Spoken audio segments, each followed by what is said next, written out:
Good afternoon and welcome to Money Talk with Melanie. I am your business diva, Melanie Collette, coming to you live via SHR Media and High Plains Pundit Talk Radio. I hope everyone's having a fantastic afternoon. And hello, Sam and Sylvia. All of you in the Facebook chat. I'm just saying hello. My guest is on the line. I'm just saying hello to everyone in the Facebook chat.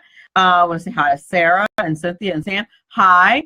My guest today is author Andrew Shatkin, who we're going to discuss a number of financial topics.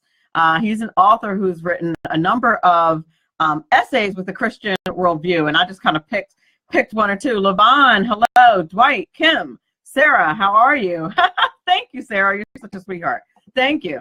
And welcome. I'm so happy you guys are in the Facebook chat. I appreciate you being here. As you guys know, I love having Christian-based authors, and so talk about financial topics. Hey, and my Facebook page is kind of lit up today with some other topics, right? Which I will probably talk about in a Facebook Live later. But pardon me, my guest today is like I said, author Andrew Shatkin. So I'm excited to have him on today, and we're going to chat with him a bit about poverty. He's written about the unions and why we need unions. I'm excited to talk to him about that. As you guys know, I'm not a fan. And there's a Supreme Court case coming up about unions. Hi, John Gibson. Hi, David and Russ and Lynn. Hi. So I'm excited to talk to. One of the things that hi, Francis Jones. One of the things that I find very frustrating about social media, I've like nearly 5,000 friends. I think I have 4 spots left. And many of them are Christians, but you have this thing where Christians will basically, just decide you're going to hell because you don't agree on some nuance of the scriptures. And I don't quite get that. I don't quite understand that. That's just not how my personal walk works. To me, I just say, I disagree. And then I keep it moving, knowing that my understanding about the way Christianity works is that God is working with each of us individually. There are some things obviously that are no-brainers, right? But there are other things in which they are nuances of the scriptures, and people will certainly say you're not saved, you're going to hell. Somebody told me that the other day because of some I was explaining. I wasn't condoning, but I was explaining why more women file for divorce than men do from a woman's perspective. And yes, when it's also a Christian. And I said something, I was being flippant. I said, I think what women's idea is, a lot of times, even if they're Christians, is I'll take my chances with a perfect God than an imperfect, unrepentant husband. And he was like, you were never saved if you think you're taking your chances. And I'm like, okay. This is not a theological thesis. I was just being kind of tongue-in-cheek. But these are kind of things that happen. And I don't, and the reason why I'm kind of talking about it is because I don't like it. I just think that one of the things that people who profess Christianity should be able to do is have civil conversations without, damning them to eternal, hell. I just don't think it's healthy, and to be frank, I don't think it speaks well of Christianity when people who are not Christians see us treating each other that way. And as I say all the time, just the personal opinion of one woman. That's all, just one girl's opinion. I'm just saying, I don't think it's cool. I want to say hi to some additional people in the chat, and forgive me if I miss you. Hi, Robert, Gus, Donna McCleary, hello, Charles, Doug, Silvio, Marcy, hi. Thank you so much for being here. Let's talk a little bit about the news before we go to our first little break. Spotify, if you guys are familiar with Spotify, it's one of the many music streaming services that are out there today, and they are about to hit the New York Stock Exchange. That IPO is opening at between $150 and $160 a share. Like, wow. Now, my only thing that they have 71 million paid subscribers. I had no idea. That's twice as many as Apple Music has. That's crazy. I had no idea that they were quite that popular, but apparently they are. So if you can afford to grab yourself some some Spotify stock, it'll be open. It'll be open Tuesday. Actually, that's today. It must open today. Okay. Let's see what else is going on. Panera Bread may have been leaking their customer data. Well, this is not a good thing. That's a very bad thing. Names, home addresses, and more for the past 8 months. This is according to some cybersecurity experts that they've been doing this. That's not, and it says potentially millions of customers who ordered online were vulnerable to identity theft. Terrible. This affects, and the article that I'm reading from LinkedIn is pointing out that it comes on the heels of MyFitnessPal getting hacked to 150 million, to the tune of 150 million customers. And, you know, I'm going to be frank. Josh is here. Hello, Josh. And Faustino and Alistair and Daniel. Hello. I'm not, listen, if you want to hack into my MyFitnessPal account and find out that I haven't weighed myself in 3 months and I haven't run in 5 months, enjoy yourself. But I mean, it's never a good thing when your personal information is leaked. And speaking of which, cybersecurity expert Mike Fitzpatrick is going to be back with us tomorrow, and I'm sure that we are going to talk extensively about that, about Facebook. I'm a little annoyed with Facebook because, you know, if you're going to be labeling and categorizing me, I'd appreciate being categorized as very conservative rather than just conservative. I mean, like, what did I do wrong? So I feel like I should be very conservative and not conservative. I'm not sure what I did to only earn a conservative label from Facebook's algorithms. Of course, I'm kidding, but I looked it up today and I was like, wow, just conservative? But I will tell you, it's a little disconcerting how much information they have about you. Like, they literally have, and this is just Facebook, how many, all the different devices that I access Facebook from, which is way too many. And Philip Turner is here, welcome. What the content that you're more likely to engage with. They were all wrong about the subjects that I'm interested in, though. I think, like, it was like fashion and makeup, like I am, but I don't really, yeah, I don't know. I found that to be, you know, I'm not really that girl, but whatevs. All right, you're listening to Money Talk with Melanie. I'm your business diva, Melanie Collette. We're going to take a quick break, and we'll be back in a few minutes. When it comes to national security, some people don't know got that mixed up. Hell, I'm on it, which on this page from the Irish Notebook. For decades, millions of illegal border crossers have been pouring into the republic with ease. As a result, America has approximately 33 million illegal border crossers. Many receive better health care than millions of sovereign Americans. It is also estimated that 1 million foreign terrorists and or gang members are seeking who to kill, steal from, rape, sell drugs to, or capture for human trafficking.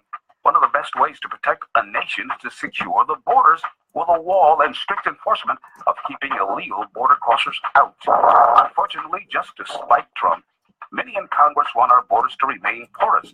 Economically, it is a $160 billion price tag to us taxpayers. So when retired General Marty Dassey claimed that President Trump's request to divert money from the military budget to pay for the wall would create a I concluded his open borders tendencies has impaired his judgment. When the wall is completed and the borders secured, there will be an immediate $160 billion savings in the cost of dealing with illegal border crossers. No nation can remain strong or even survive if its borders are not secure. Anyone elected to Congress who does not want to secure our borders should be denied their security. I'm Ron Edwards, sponsored by the Tri-County Liberty Coalition. Who likes paying taxes? Nobody. That's why Eva Rosenberg from TaxMama.com wants you to pay less of them. Read Small Business Taxes Made Easy and learn how legally hiring your spouse and children can slash your taxes. Learn how to set up a business plan that minimizes taxes, the benefits of setting up an exit plan, how to avoid getting audited, and how to legally increase your deductible expenses with better record-keeping techniques. Don't let the IRS squeeze you out of every penny. Visit TaxMama.com. Click on Ask a Tax Question to get free answers to your tax and business questions. That's TaxMama.com. Welcome back. You're listening to Money Talk with Melanie. I'm your business diva, Melanie Collette, and my guest today is author Andrew Shatkin. He is the author of many essays from a Christian worldview. And the thing that I liked, what attracted me to him as a guest, is that he talks about many different issues, but many of them political and some of them financial. And so we're going to be talking about a number of topics today. He has a breadth of information, so I'm very excited to have him on the show today. I want to give a shout out to Michael and Bill, who just joined the Facey Chat. And I don't know if I said hi to my boy Doug. Hey, Doug, one of my biggest fans. How are you? Okay, so without further ado, I want to introduce to the audience Andrew Shatkin. How are you? Melanie, I'm extremely happy to see this opportunity to say a few words about the topic of this book and maybe some other things. I listened to what you said actually previously very carefully, and let me say as much about sending people to eternal death. I would emphasize this as a Christian. First of all, when we reference, my opinion, those statements of Christ about, he does say it, that people will be judged, and accordingly, he says it a number of times. But unfortunately, we apply it to other people, but the possibility is he meant to apply it to himself, ourselves. Thank you. That would be the issue. Like, right? Not that we send people to hell, but the possibility that we may go there. Thank you. And I'm gonna tell you, that's how I usually respond to that is that, well, you know what? I'm gonna concern myself with my own salvation. I don't like. Right. I want to survive. Exactly. Like you. I'm glad that you have time to assess whether or not I'm going to hell. Because you have your act so together that you're totally sure you're not.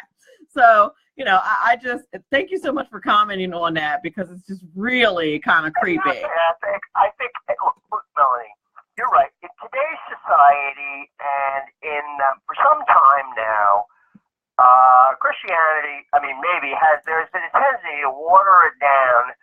Then God loves everybody, and everybody's going to make it. But that really isn't the case. It really isn't the true faith, unfortunately. For sure. Element in it, and that's it.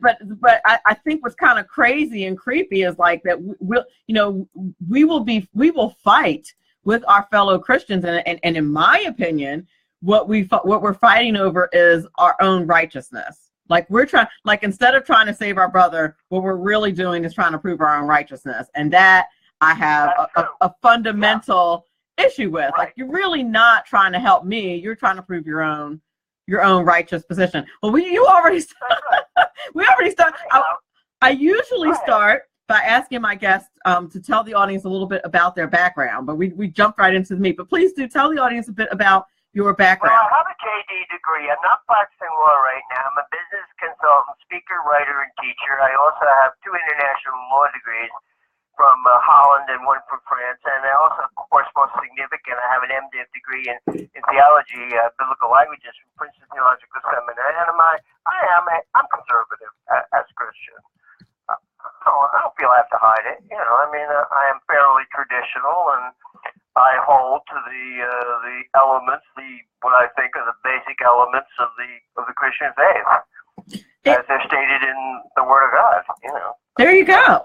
That's how I see it. And why should we hide it? Listen, I'm a public school teacher, and people suggest that I should hide it and say, "Aren't you worried about your job?" And yes, there's something to be said for being discerning and not being an idiot. Okay, that's true. But right. when it comes to whether or not you have to take a stand for something in that environment, you have to. And you have to understand that God didn't give me the job. Take something. particularly young people, I think they really have to be, we have a responsibility as Christian believers to inform the younger generation. That's my opinion. And to not let them accept the secular society as it's been presented to them. You know? I think we have some obligation in that respect. I agree with you. And, you know, people often say to me, aren't you worried about your job? You know, you speak out about this or that. And I say, well, that assumes that man gave me the job. God is the one who takes care of me. So when you operate from that perspective, then it's very easy to say what needs to be said, period. I mean, take something. I'm not afraid to say this, Melanie, that I disagree with the Supreme Court decision on same-sex marriage. I respect them. They're in that position of authority, and I'm sort of at the ground here, but I just don't agree with it. Exactly. I don't either. And you know, I mean, and I think the decision was misguided. I mean, because I don't think that is same-sex marriage, although it's here to stay, and I'm going to obey the law, and I respect the court's decision. The fact of the matter is that I happen to think it's a constitutional right. Indeed. I don't know if I told you, but you probably gathered from me talking during the open that I also stream the show live on Facebook, and I do have a question from the Facey chat. Philip Turner asks, it's impressive that your background is impressive, and he was wondering what it was like to be a conservative at Princeton, and he said it was tough at Emory. So he said, so what was it like? Well, I think it's always tough. I think first of all, I think even when the church originally came into the world, frankly, what was the pagan Greco-Roman world, it was persecuted. I don't think being Christian or being conservative is, at least being Christian, I don't think it's ever been terrible popular stance to take. Really. I mean, certainly not in the full 400 years of the church, and certainly lately it definitely isn't popular. Being conservative, it's always a struggle. It's always a struggle. Right. No matter, because I feel like you're going against the grain. And the thing that's insidious. Going against the grain. Yeah, and the thing that's insidious about it is. The thing that's insidious about liberalism is, you know, I say this often on social media, that, you know, the way the enemy does things, you know, he hides a lie between two truths to make the lie look like the truth as well. Right? So you know, a lot of times liberalism promotes itself as something that's positive and open and great for everybody, when that really, when you peel back the onion, is not the case. So that's true. Liberalism is the wrong name. It's not liberal at all. Exactly. That's so very true. Now, Josh, and his whole comment scrolled up before I could get to it, but Josh in the Facebook chat made a comment about Christianity and wealth, and you know, saying that it was interesting that Christianity has such different views on wealth. I probably didn't capture it totally because it was about 5 minutes ago, and I meant to get to that, but I wondered if you had any comments on Christianity and wealth. I know there are two kind of schools of thought, right? Like Christians should not be wealthy. That's one school. I don't know about that. Can I make a comment on that? Absolutely. Well, I was going to say Christians should not be wealthy is one school of thought. And then another school of thought is, well, if God is truly blessing you and you're a Christian, then you should totally be wealthy and like rolling in the dough. So you have these like two very different thoughts within Christianity. And so please do comment on that. Let me put it this way about the issue of wealth. First of all, Jesus makes a very specific statement about wealth. One of them is, he says the poor are blessed. He says the poor in spirit are blessed. He chose significantly several of his followers, I term his disciples. They were not wealthy people particularly. They were fishermen. They probably were not very, in fact, they were probably poor. He had a following. It was said of him, I don't know if you recall these statements, who was this man that eats with publicans and sinners? He was seen as associating with the underclass. So let me say this about wealth. You know, also, there's the parable of the rich man and Lazarus, where about the rich man not helping the poor man and ending up in hell. And finally, there is the statement, and this is the most difficult one. He tells the rich young man how to be saved. He says, you want to be saved, give all your possessions up. You can't do it. Okay? This is what I say about what I don't think there's anything wrong inherently with earning money or being wealthy as a Christian. I don't think so. I agree. But what he does say to us in these statements about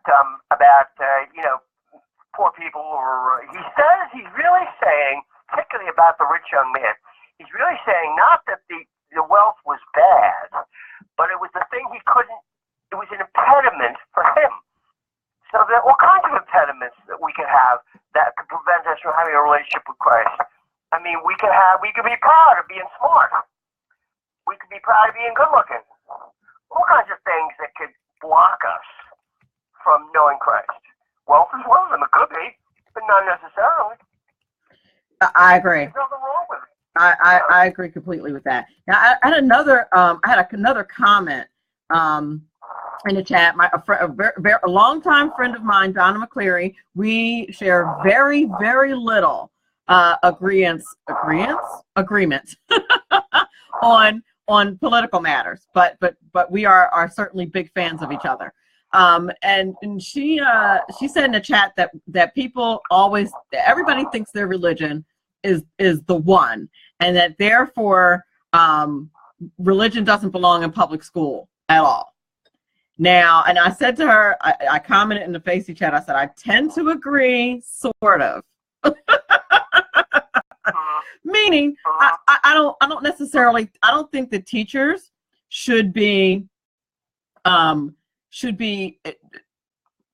inflicting their religion on others, but I don't consider Christianity and belief in God religion, and that's why I said that I agree, sort of. There's one thing to say, I'm going to make my students, pray to the east, or whatever it is that Buddhists and Muslims do with the directional praying. And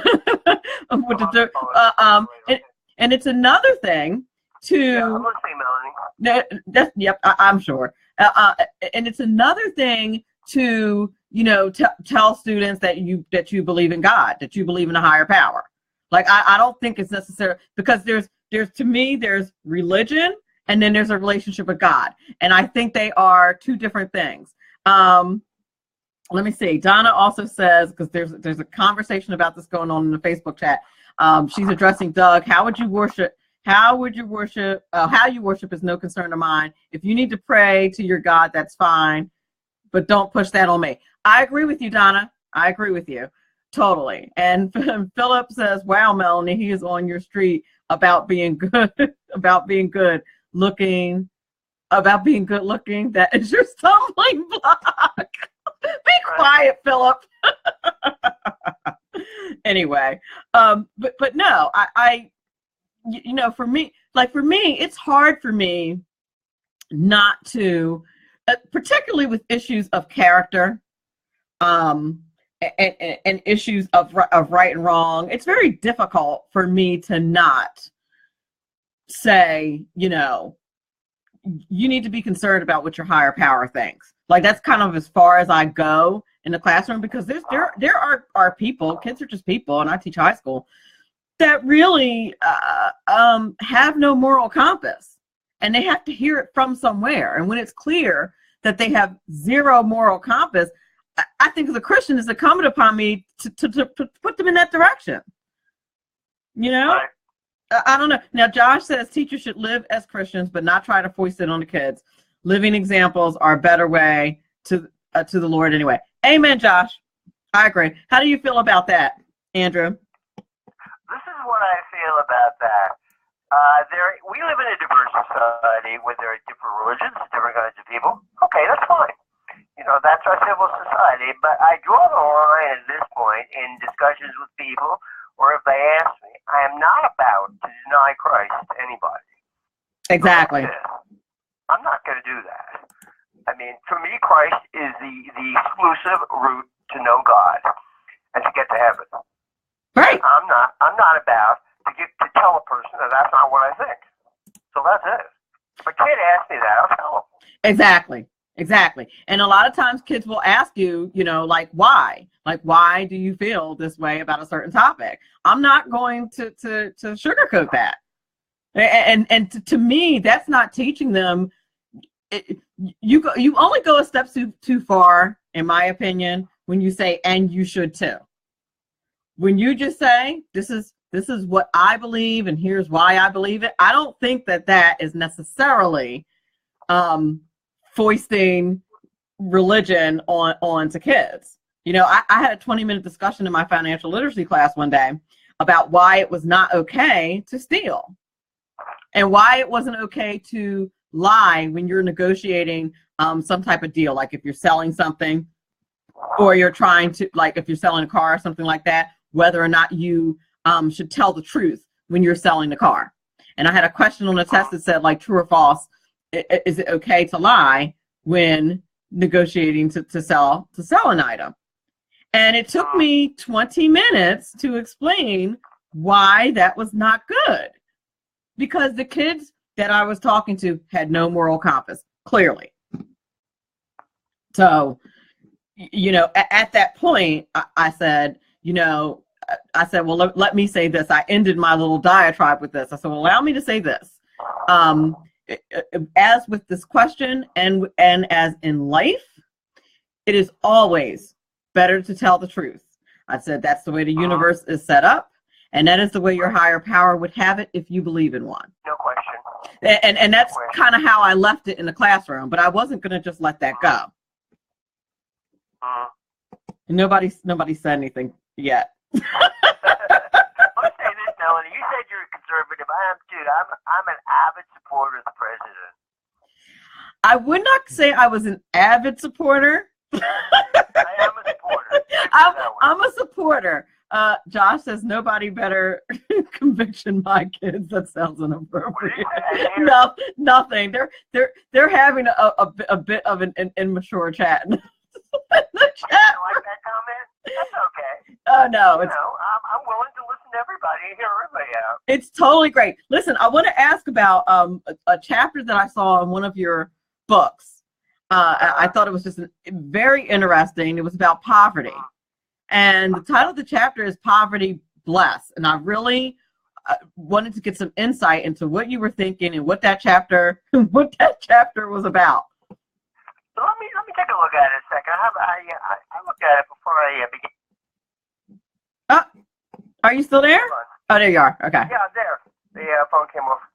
Yeah.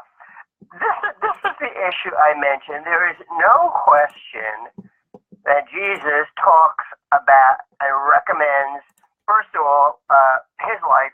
He was poor. He apparently didn't have a regular job. Or at one point he worked as a carpenter in his father's shop. He then left that to conduct this 3-year ministry, and it appears that he didn't work. And that seems to be so, isn't it? Yes, but I don't think that's the case. Well, you don't think so? Well, I'm just saying that he recommends, he says the poor are blessed. He says the poor in spirit are blessed, and he, by poor in spirit, I think he means humble. But the issue is what he means about this issue of wealth. And I think it's what I said, that sometimes when people have wealth, sometimes, not always, I think this is the issue that he raises for us. It brings out a barrier. We begin to think, well, we're completely important. We can do anything. Wealthy people, it can happen. That thinking can come to them. You know, a person who has wealth. I'm great. I'm important. Nothing can dominate. Nothing can topple me.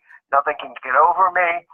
And really, the reality is that it is a sad reality, Melanie. It is a factual reality that we are not exactly autonomous. That we're going to die at any time. That wealth can be taken from us. We can lose it. We can lose our lives. So that's what he means. I think about poverty and talking about it and saying good things about it, because he's saying that wealth can be a barrier if we believe that it shields us as persons, that it makes us, we get fooled by it, I think is what he means. Don't you think? Yes, I do. And the way Josh put it is, he said, what's Andrew's opinion on the blessings of poverty? And I think you answered that, like that, you know, poverty can be a blessing in that money's not doesn't make you think too much of yourself. That's right. Actually, another observation. I know, Melanie, I have, in my course of my activities, run into quite a few, people who are not so wealthy. Actually, they tend to be a lot nicer than people who are wealthy. Yeah. I mean, Donna and I worked at a very swanky, who's in the chat, but that's how we met each other. A very swanky private school many years ago, before we both went into teaching. Right. Like a $30K a year private school we worked at. So needless to say, we have had much exposure to some very wealthy people, and and the parents of these kids. And Donna commented, when you have wealth, it's easy to praise God. I think they become self-righteous. Interesting. So Donna, if you work with wealthy people, did you find them arrogant? Some of them, but I also found some that were completely like sweet and awesome. You know what I mean?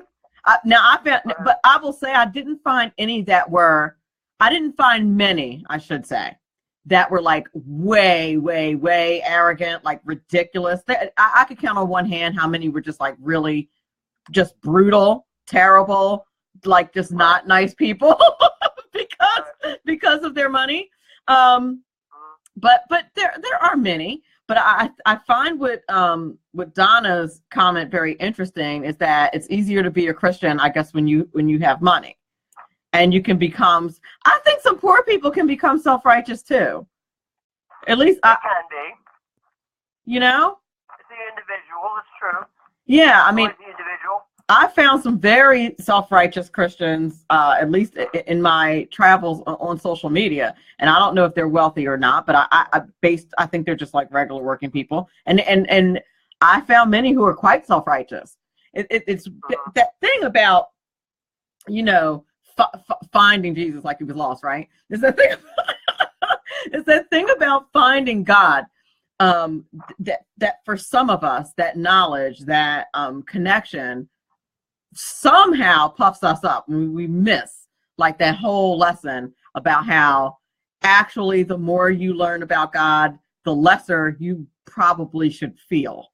And then that's how I say it. Like the closer I get to God, to me, like the more mistakes I say, the more like I feel like I have to work on. I think Paul wrote about this too. Well, it's true. The more I know about Christ and God, the more I realize my inadequacies, if you will, my sins. Exactly. Yeah, Paul said he's chief among the sinners, right? Apostle Paul said he's chief among the sinners. Absolutely. And he's a Bible writer. So, that whole philosophy just like burns. I'm like, what are you doing? But again, I try not to say, what are you doing? And tell that person off like there are some Christians who are wont to do, because I appreciate that everyone's in a different place and that God is working with all of us. At least that's my philosophy. And so it's not, we can say, this is how I disagree, and this is why I disagree, without getting personal and convicting that person. Let me ask you this, Melanie. I want to protest. I'm very interested in what you have to say. I find that non-Christian people who have, maybe they've never been to a church service, or maybe that's not the answer necessarily, they've never read the Bible, they may not know about the idea of sin. Correct? Right. Very true. Yeah. But for me, it's absolutely obvious that we live in a world of sin. I mean, it's so obvious. I mean, we have 6 genocides in the last 100 years. I mean, come on. If the world isn't in sin, what is it? Well, exactly. And it's everywhere and it's pervasive. And when you think about, the more you read the Bible, I'm on my 4th cover to cover reading. I'm way behind. I'm like a month and a half behind, but my schedule, but I'm doing it. But the more you read it, the more you recognize that, like, literally, as soon as you start breathing, like, as soon as you crack your eyes open in the morning, you are almost immediately sinning on some level. But like I said, many in our present society who have not read the Bible and who haven't been exposed to this idea don't know about it. I tend to agree with you, and because there are many Christians who don't read the Bible, the statistics are actually startling. Only something like, I don't know, 20%, 14% of Christians have actually read the Bible cover to cover. Is that a fact? That's a fact. I posted about it a couple of months ago. I think it might even be as low as 11%. Donna McCleary says, I know God is working with me because I've been attacked by your followers. She's talking about my Facebook followers. And I continue to come to your page. It's true. She's been, Donna battles because she's. I ask you this. The Bible contains a revelation by God of who he is, what he's going to do in the world, and it tells us how we should live and how we can be saved. So if you don't read the Bible, you're not going to know this stuff. That's true. And it's very hard. It's very hard because people will say things like, well, you should believe in gay marriage because God is love and God says you should love everybody. And I'm like, yeah, that is a complete and total misrepresentation. Yeah, the Bible does say that, but that is not even in the realm of what that means. Like, that's not, Well, my response to that is, no, I do not agree about gay marriage as a moral issue. Legal issue is the way it is now, and that's but you have to look. The person has to be guided and directed to the biblical passages concerning this issue. It's in the Old Testament, in Leviticus. There are unequivocal statements about this particular activity. It's in, I think it's St. Paul, it's in Romans, Timothy, several passages. And these statements are Holy Scripture, and they're unequivocal. Indeed. Very, very true. And I totally blew through my break, and I think I'm just going to keep going because this conversation is really way too interesting for me to stop. I want to ask you. Kim Sharp makes a very important point in the chat. He says he is love and he is just. Very true. People forget about. She said he's love because I had mentioned earlier that people will say, God is love, and that's why we should, love everybody and allow all these different kinds of love, et cetera, et cetera. And Kim Sharp said he is love and just. And people usually forget that just part. That is a very valid point.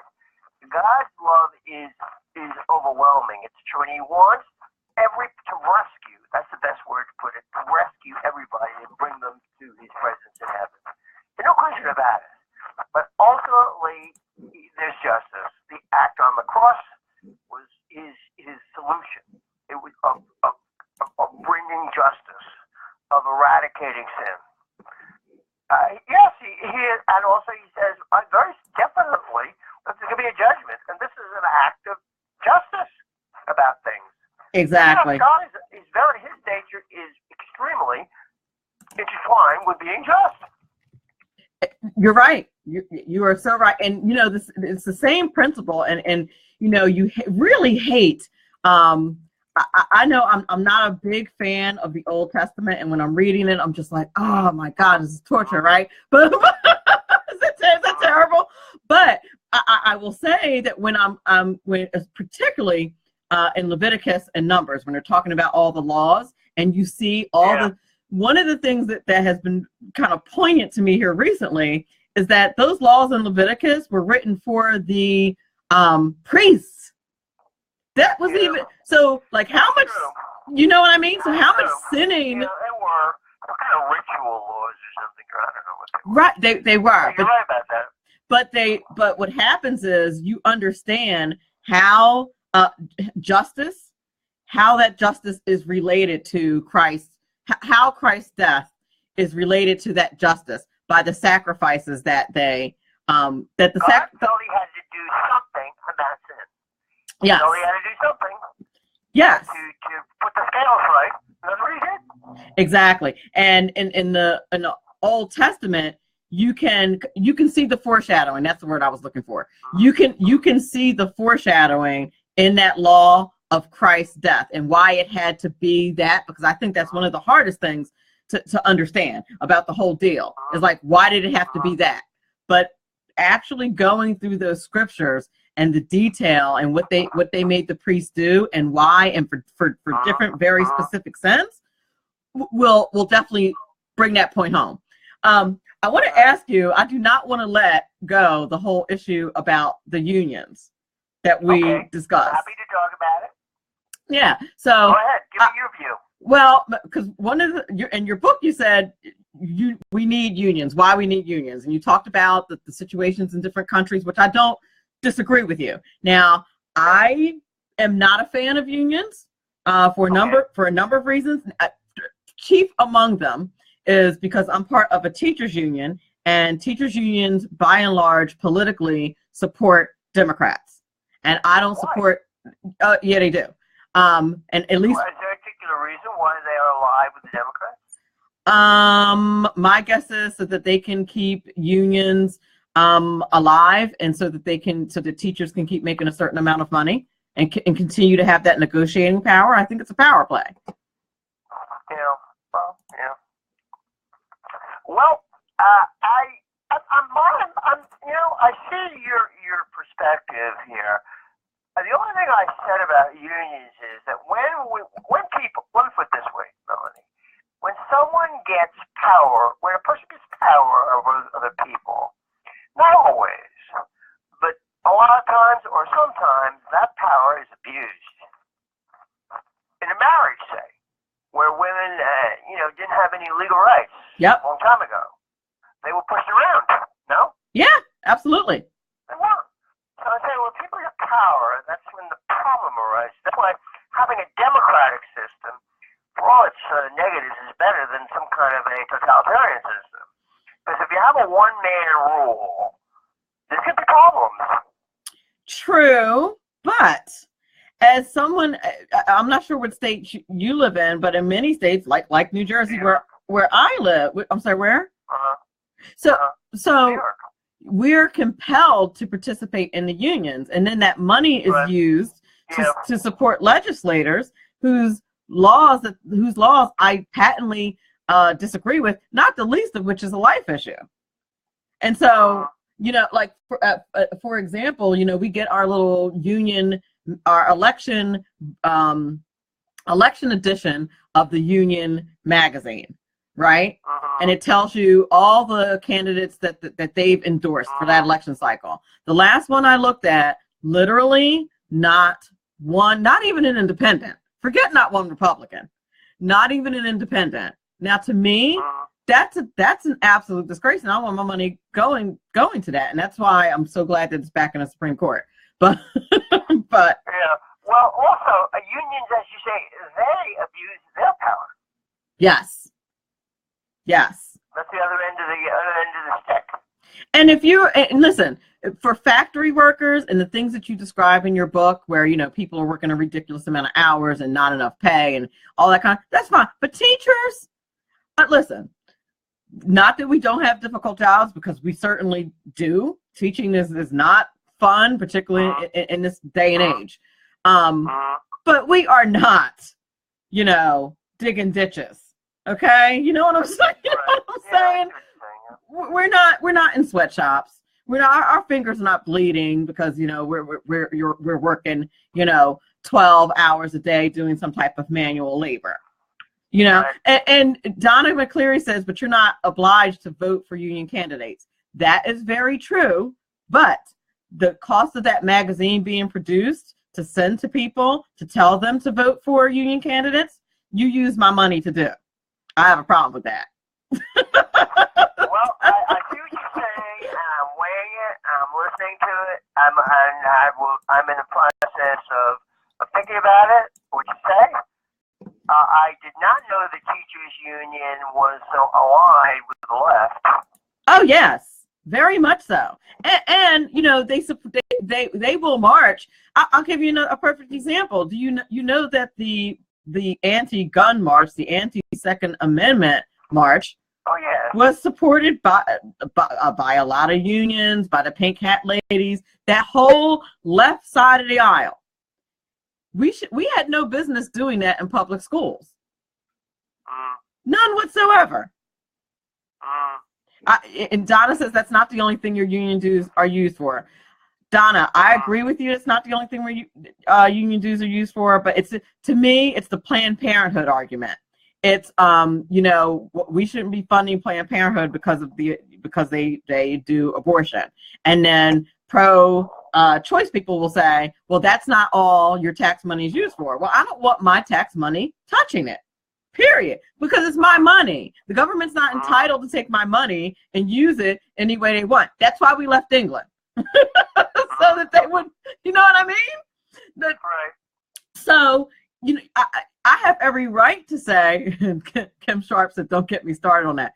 I have every right to say, hey, government, you're taking my money and you're not using it the way I want. And I think that's the same principle with the unions. And the problem, Donna, is not so much that they use it on different things. It's the fact that I'm compelled to participate.